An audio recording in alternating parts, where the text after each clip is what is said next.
In 1929, a reporter for the Chicago Tribune walked down South Prairie Avenue and wrote what she found: a caretaker guarding the empty shuttered field mansion at number 1905, a furnished room sign hanging on the armor house, chickens and ducks wandering freely through the grounds of the Sherman estate. And at 18th Street, where the Pullman mansion had once stood, nothing remained but a stone wall and a few steps leading to a vacant lot. 36 years earlier, that same stretch of road had been the wealthiest residential street in the American Midwest. A writer at the time of the 1893 World's Fair counted 77 millionaires living between 16th and 22nd Street.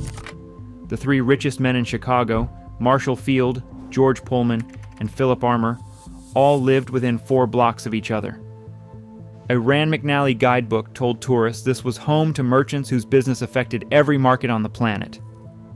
The reasons Prairie Avenue emptied tell a larger story than any single family or fortune. A fire that wiped out a third of Chicago and forced an entire city to rebuild from nothing. A labor strike so devastating the president deployed the army, and afterward, the dead man's family encased his coffin in concrete and steel to protect it from his own workers. A shooting death that Chicago's newspapers refused to investigate because the victim's father spent too much on advertising, and a World's Fair that changed American architecture, while a killer operated just miles from the fairgrounds. The street ran north to south, 6 blocks long, lined on both sides with brownstone facades and blue slate mansard roofs. Wrought iron fences separated private gardens from the sidewalk. Behind many of the houses sat carriage buildings large enough for a dozen horses and several attendants. On a quiet afternoon in the late 1880s, the only sounds were hooves on pavement and the occasional rattle of a delivery wagon. The calm was deceptive. Prairie Avenue was a stage, and every household on it was performing for the others. George Pullman's mansion anchored the corner at 18th Street. Its drawing room was finished in ivory and gold, lined with 6 mirrors tall enough to reflect an entire crowd. Pullman entertained the way other men ran businesses, with total commitment and no interest in restraint. He hosted 400 guests at a time. After one evening, a reporter wrote that the rooms looked as though they had been caught in a shower of roses. He had a private theater that seated 200. In a city full of industrialists building private libraries and smoking rooms, Pullman built an audience. 1 block south, Marshall Field took a different approach. He hired Richard Morris Hunt, the same architect behind the Vanderbilt's breakers in Newport. But Field reportedly told Hunt he wanted nothing showy. He considered Pullman's mansion excessive. Despite that instruction, the project ran to roughly $2 million, which even Field must have recognized was a peculiar version of modesty. The house did hold one genuine first. It was the earliest residence in Chicago to have a complete electrical lighting system. Guests walked into rooms that glowed without gas or candle, and several of them reportedly found it unsettling. Philip Armour completed the trio when he moved to the street in 1877. His fortune came from the Union stockyards a few miles to the southwest, where his company processed millions of animals a year. On warm summer days, if the wind shifted, the residents of the most fashionable street in the Midwest could smell exactly where their neighbor's money came from. That detail never stops being interesting to me. These were families who imported French paintings, hired European decorators, held charity balls for settlement houses. And they lived downwind of the largest animal slaughtering operation on the planet. The competition between households was relentless and personal. Nearly every home had a ballroom. When a banker named Daniel Thompson built the first house on the south side valued at $100,000, neighbors began planning larger ones before the paint had dried. These families attended the same church, joined the same clubs, dined at each other's tables 3 nights a week. 40 of the 60 members of the commercial club, the most powerful business association in the city, lived within walking distance on this single street. One house broke the pattern entirely. In 1887, farm equipment manufacturer John Glessner hired Henry Hobson Richardson to design something that looked nothing like anything else on Prairie Avenue. Richardson gave him a fortress, rough granite walls, almost no windows facing the street. All the living space arranged around a private interior courtyard, hidden from view. It was the architectural equivalent of turning your back on your neighbors. Most of them hated it, but a young draftsman working elsewhere in the city took notice. Frank Lloyd Wright later said the Glessner House was one of the buildings that changed his thinking about what a home could be. Today it is one of only 7 structures still standing from the original 50. The other 43 were torn down for factories, left to decay into rooming houses, or simply demolished when nobody cared enough to object. The street that once required a guidebook introduction became a place Chicagoans drove through without a second thought. But in 1893, none of that collapse was visible yet. Prairie Avenue was at its absolute peak, and the event that had created the conditions for all this concentrated wealth, the catastrophe that made men like Field and Pullman and Armour into the kings of a rebuilt city, had happened only 22 years earlier. On the night of October 8, 1871, a fire started in a barn on Chicago's west side. By midnight, the wind had shifted hard to the southwest, and the fire was making its own weather. Witnesses on the north bank of the Chicago River described something they had never seen before: spinning columns of flame, taller than buildings, tearing across rooftops and hurling burning debris hundreds of yards ahead of the main blaze. Firefighters called them fire devils. They made it impossible to predict where the fire would go next, because the fire was no longer following the wind. It was creating it. The city had been waiting for this and had done almost nothing about it. Between July and October of 1871, Chicago received roughly a quarter of its normal rainfall. The summer heat had baked everything dry. Wooden buildings, wooden sidewalks. More than 600 miles of wooden sidewalks, stretching through neighborhoods where structures sat so close together you could reach out of one window and touch the next house. Wooden docks, wooden bridges. Even the river was a fire hazard because its banks were packed with lumber yards and tar-coated vessels. A fire had burned through several blocks the night before.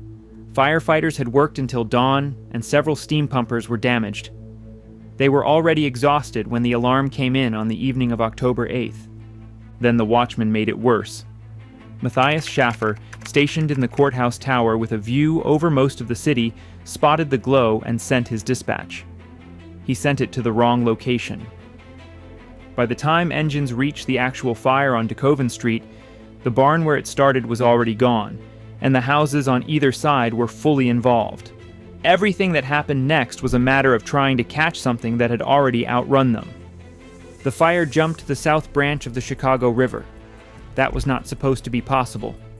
The river was meant to function as a natural fire break. But the lumber yards, the docks, the wooden pilings, and the boats along both banks gave the flames a continuous path. Once it crossed, the entire central business district was exposed. What I find difficult to process is the speed. By dawn on October 9th, the fire had consumed most of the commercial heart of Chicago and jumped the main stem of the river into the north side. Within 36 hours, an area roughly 4 miles long and a mile wide had been destroyed. 17,500 structures, 73 miles of road, 120,000 feet of sidewalk, 100,000 people with nowhere to live. Roughly 300 dead, though the real number was impossible to determine because some victims had been completely incinerated. The damage was assessed at approximately $200 million, 1/3 of the city's total value, gone in a day and a half. Rain finally came on October 10th and helped the last of the flames die out. On October 11th, General Philip Sheridan arrived and martial law was declared. Looting was rampant. Voting records had burned, which meant the November election was nearly impossible to administer. Joseph Medill won the mayoral race afterward on a single promise: stricter building codes, fireproof construction, no more wooden cities. And this is where Chicago did something that no other American city had done after a disaster of this scale. It rebuilt not just quickly, but fundamentally differently. The new fire codes required masonry and stone in the burn zone. Wood frame construction was banned downtown. This forced architects and engineers to solve problems they had never confronted at this scale. How do you build tall on marshy ground? How do you make commercial buildings fireproof without making them unaffordable? How do you let light into deep floor plates? Within a decade, these questions produced the Chicago School of Architecture. William LeBaron Jenney built the Home Insurance Building in 1885, 10 stories held up by a skeleton of iron and steel columns instead of thick, load-bearing walls. It is widely considered the first true skyscraper.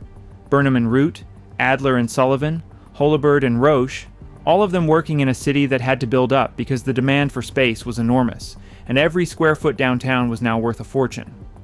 The fire did not create Chicago's ambition. The city was already the fastest growing in the country, already the railroad hub of the continent, already the livestock processing capital of North America. What the fire did was erase the physical evidence of what Chicago had been and force it to express what it wanted to become, in stone, in steel, and in height. It also, less visibly, drew a new map of social power. The fire burned east and north from DeKoven Street. It consumed Michigan Avenue, Wabash Avenue, the entire downtown. But it stopped short of a residential corridor running along the south side, Prairie Avenue, untouched. The richest men in Chicago had lost their offices, their warehouses, their storefronts. Marshall Field's store burned. Potter Palmer watched 32 of his buildings go up. But their homes survived. And the men who had been burned out of mansions on Michigan and Wabash now needed somewhere to rebuild. They looked south, toward the one fashionable street the fire had skipped. Within 5 years, that 6-block stretch of Prairie Avenue had become the most expensive residential address between the East Coast and the Pacific. The ground was still warm in some places when they started buying lots. 27 million people visited Chicago between May and October of 1893. The population of the entire United States at that time was 63 million. Let that ratio settle. Nearly half the country in one city in 6 months. They arrived at a place that 22 years earlier had been a smoking ruin, and they walked into something several of them compared to a dream. They called it the White City. And the man responsible for making it exist had just lost the one person he could not afford to lose. Daniel Burnham's partner, John Wellborn Root, died of pneumonia in January of 1891. Root was the design mind of the firm, already deep into the exposition layout when he collapsed during a planning meeting. Burnham was left with the largest construction project in American history, a hard deadline, more than 150 buildings to erect on 686 acres of swampy lakefront, and no partner. He did not slow down. He recruited the most prominent architects in the country and told them to design in one unified style.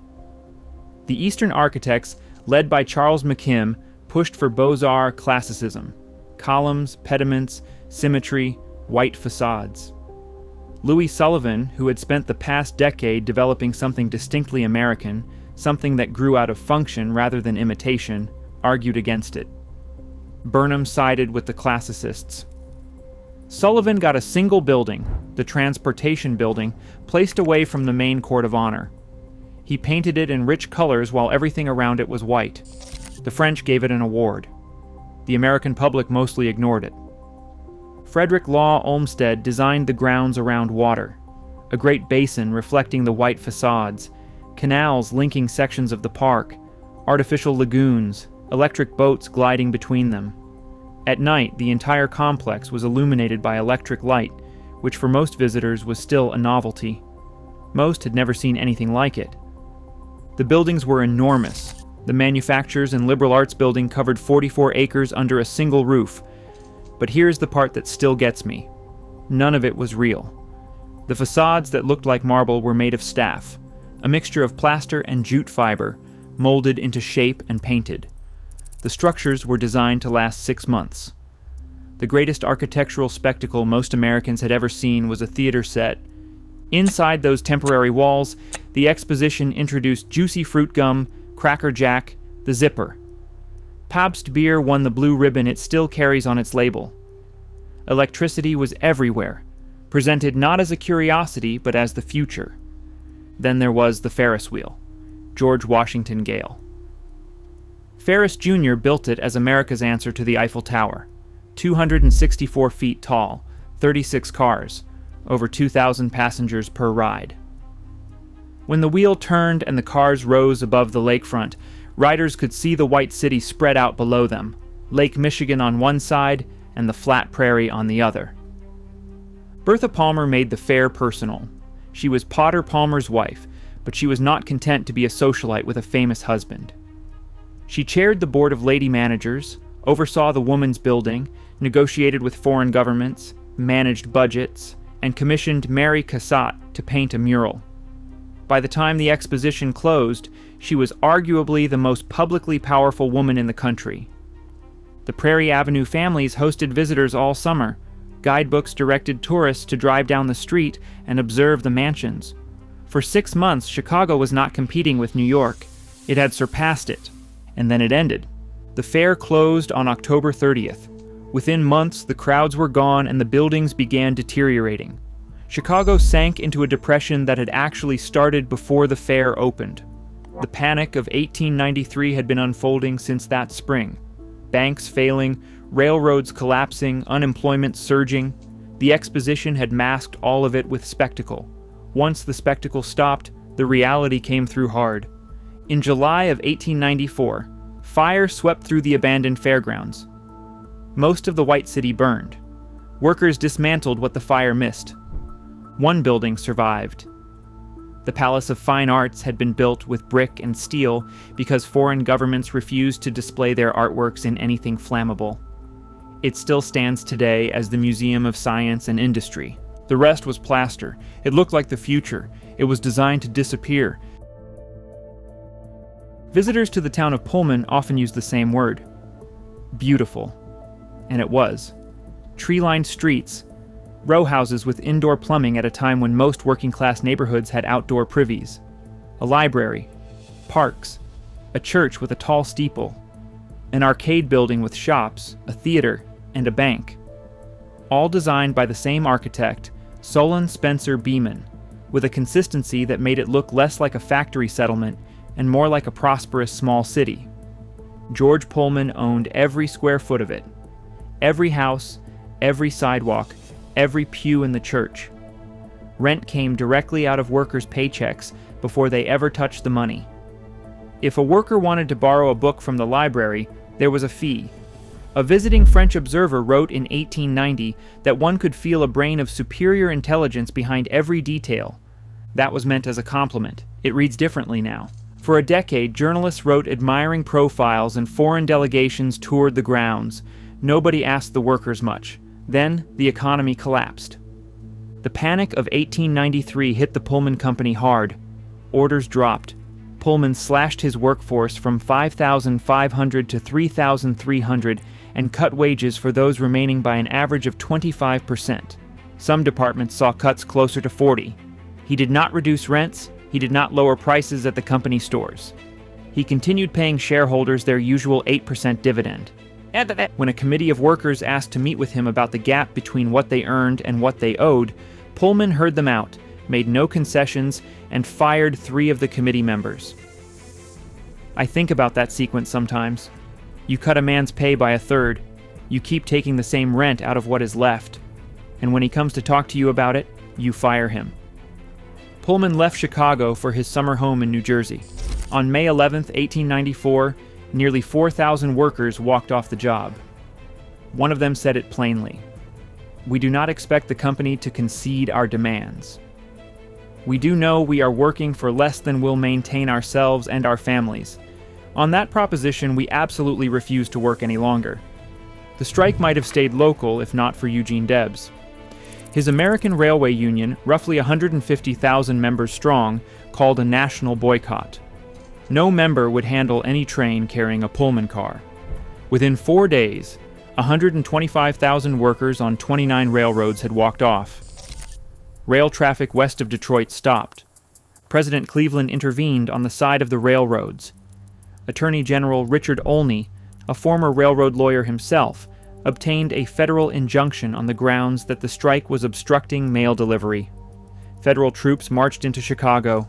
The Union had offered to operate any train that did not carry Pullman cars. The railroads refused. By late July, it was over. Roughly 30 people were dead in Chicago alone. Debs was sentenced to 6 months in prison, where he read Marx and emerged as the country's most prominent socialist. The workers went back to the same jobs at the same wages with the same rents. Congress created Labor Day as a federal holiday, while the strike was still ongoing. It did nothing for the workers in Pullman. A presidential commission condemned Pullman directly. His model town was called Un-American. The aesthetic features, the commission wrote, were admired by visitors but had little value to employees, especially when they lack bread. George Pullman died of a heart attack on October 19, 1897. He was 66. His family was afraid of what might happen to the body. Grave robbing was common in the 1890s, and the Pullman name was hated by tens of thousands of former workers. So they made arrangements. A mahogany coffin lined with lead, lowered into a concrete pit 13 feet long, 9 feet wide, 8 feet deep, covered in asphalt and tar paper, then more concrete, then a layer of steel railroad rails, bolted together at right angles, then more concrete on top of all of it. The burial took 2 days. His monument was designed by Solon Beeman, the same architect who had built the model town, the worker housing, the parks, the library with the fee. He now designed the structure meant to keep those same workers from ever reaching his client again. How did Marshall Field Jr. die? It should be a simple question. He was 37 years old. He was shot in the abdomen on November 22, 1905, in his father's house on Prairie Avenue. He died 5 days later at Mercy Hospital, his wife and father at the bedside. The official cause was paralysis of the bowels resulting from the wound to the spine. The inquest concluded it was an accident. Field had been cleaning a revolver and it discharged. Practically nobody believed this. 2 reporters received a tip that Field had spent the previous evening at the Everly Club, the most exclusive brothel in Chicago, located at 2131 South Dearborn Street. The Everly sisters, Ada and Minna, ran a house that served senators, foreign dignitaries, and business magnates. Their employees were called butterflies. The entrance fee alone was $50, at a time when a factory worker earned maybe $2 a day.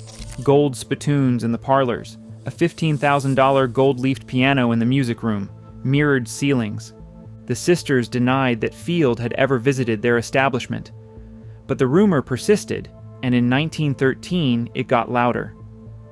A woman named Vera Scott, living in Los Angeles, confessed to police that she had shot Marshall Field Jr. at the Everly Club 8 years earlier.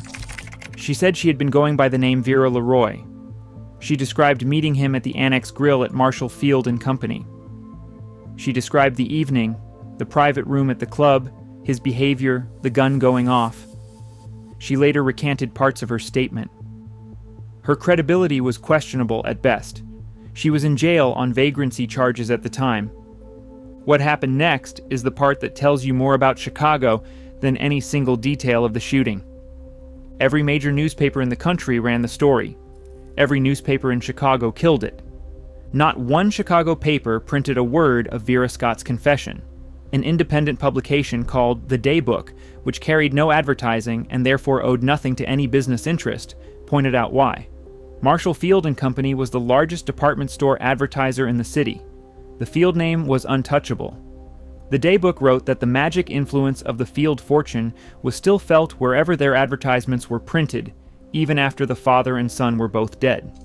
The third theory is quieter and possibly the most likely. Field may have been severely depressed and shot himself deliberately. No suicide note was ever found, but the family had every means and motive to suppress one. His marriage was reportedly unhappy. His relationship with his father was complicated by the enormous weight of expectation that came with being the only living heir to the largest fortune in Chicago. None of these accounts has ever been conclusively confirmed or disproven. Marshall Field Sr. survived his son by 6 weeks.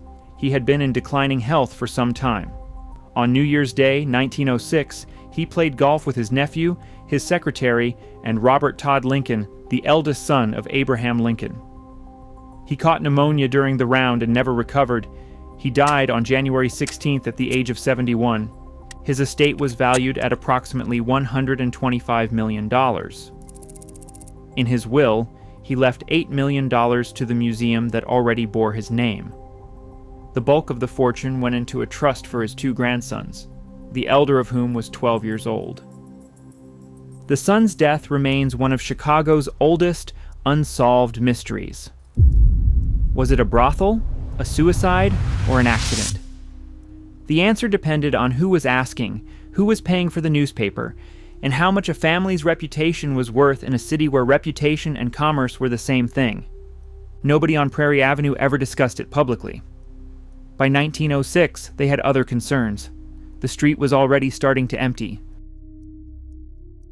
Most people, when they get rich enough, move to the best address in town. Potter Palmer bought the worst land he could find and dared everyone to follow him. In the early 1880s, the stretch of lakefront north of downtown Chicago was swamp, vacant, largely worthless.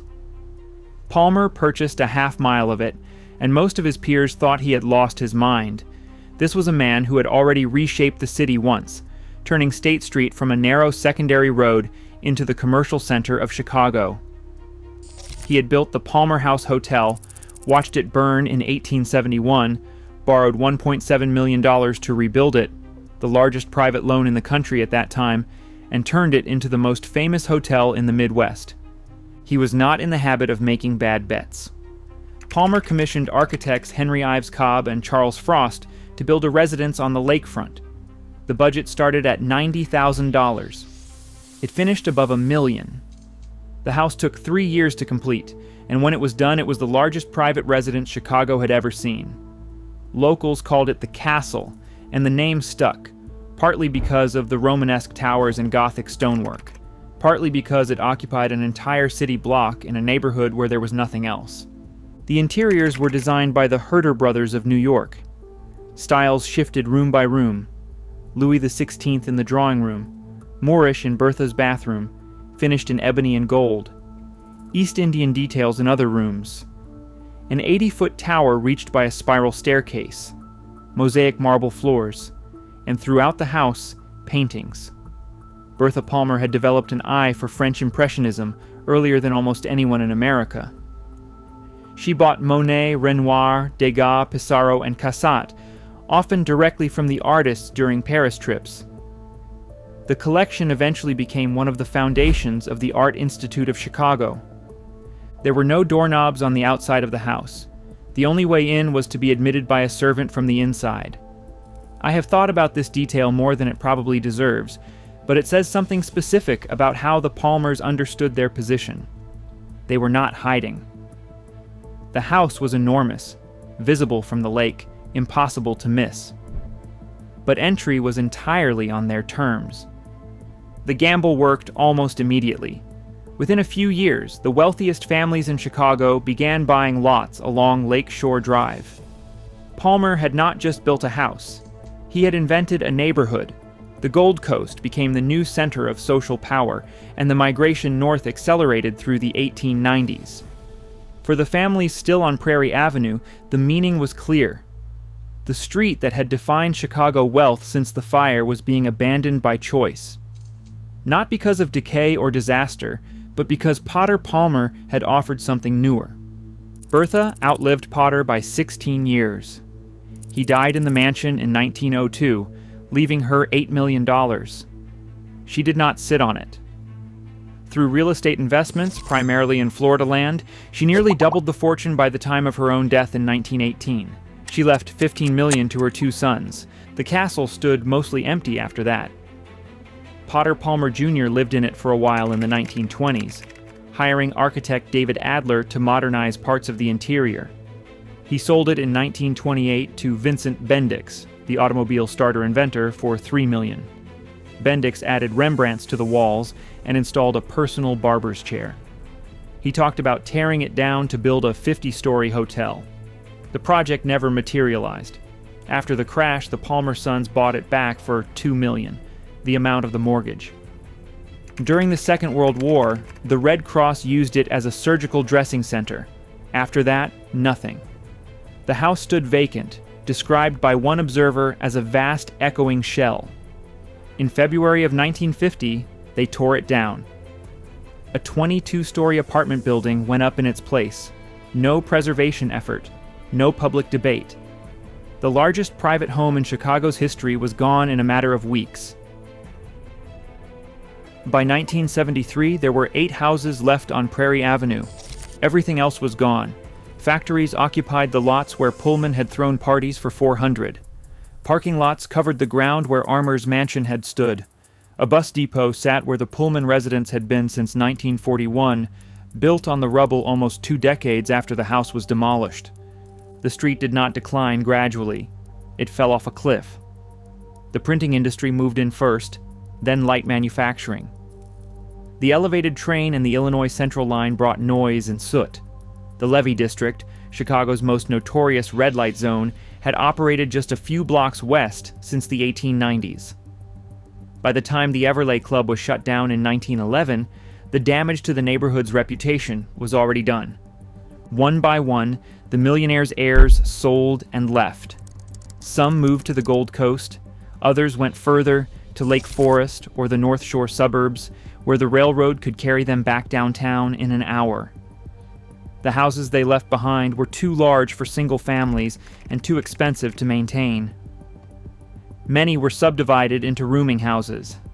Others sat vacant until someone decided the land underneath was worth more than the building on top of it. The last original resident on Prairie Avenue was Addie Hibbard Gregory. She stayed until 1944. After she left, there was no one. For 2 decades, the remaining houses existed in a kind of limbo. Not important enough to protect, not valuable enough to demolish for redevelopment. They just sat there, empty or barely used, while the neighborhood around them became industrial. Then, in 1966, a group of preservationists bought the Glessner House. It had been scheduled for demolition. The purchase cost them almost nothing, because by that point, who wanted a 100-year-old granite fortress surrounded by warehouses? But that transaction turned out to be one of the most consequential real estate deals in Chicago's history, because it started a movement. The effort to save Glessner House led directly to the founding of what became the Chicago Architecture Foundation. It generated public interest in the surrounding block. In 1972, the Prairie Avenue Historic District was placed on the National Register of Historic Places. In 1979, the city designated it a landmark district. The Clark House, Chicago's oldest surviving building, was moved to the district in 1977. Getting it there required rolling it over the elevated train tracks at midnight while service was shut down. The hydraulic system used to lower the house froze in the December cold, and the building sat suspended above the tracks for 2 weeks before it could be brought down to its new foundation. That image stays with me. Chicago's oldest house dangling in the air over train tracks in the middle of the night. It captures something about this city's relationship with its own past. The preservation was real, but it was also chaotic, improvised, and slightly absurd. Today, the district is anchored by the Glessner and Clark House museums. A few other original mansions survive. The Wheeler Mansion operates as a boutique hotel. The Marshall Field Junior House at 1919. South Prairie was renovated into 6 private residences. The neighborhood has seen new construction, condominiums replacing the factories that replaced the mansions. But the scale of what was lost is hard to overstate. 50 mansions in the 1890s, 7 or 8 today. The Pullman House, the Armour House, the Field Senior House, the Sherman House, all gone. The architects who designed them, Hunt, Richardson, Burnham, Beeman, had created one of the most concentrated collections of residential architecture in the country. Most of it was demolished without a photograph being taken of the interiors. I walked through everything I could find while researching this story. The fire, the rebuilding, the fortunes, the mansions, the fair, the strike, the shooting, the castle, the demolitions. And the thing that keeps pulling me back is not the wealth or the architecture, it is the speed. How quickly all of it was built. How quickly all of it disappeared. The families who rebuilt Chicago after the fire in 1871 created something extraordinary within 20 years. By 1910, their children had started leaving. By 1950, the last of the great houses were being torn down. 3 generations. That is all it took. Prairie Avenue is quiet now. The mansions that remain sit between newer buildings, handsome and slightly out of place, like guests who arrived at the wrong party and decided to stay anyway. The Union Stockyards closed in 1971. The Palmer Castle had been gone for 20 years by then, the Pullman Mansion for nearly 50. Marshall Field's department store on State Street survived until 2006, when it became a Macy's. Chicagoans protested. It did not help. The Field Museum still stands on the lakefront.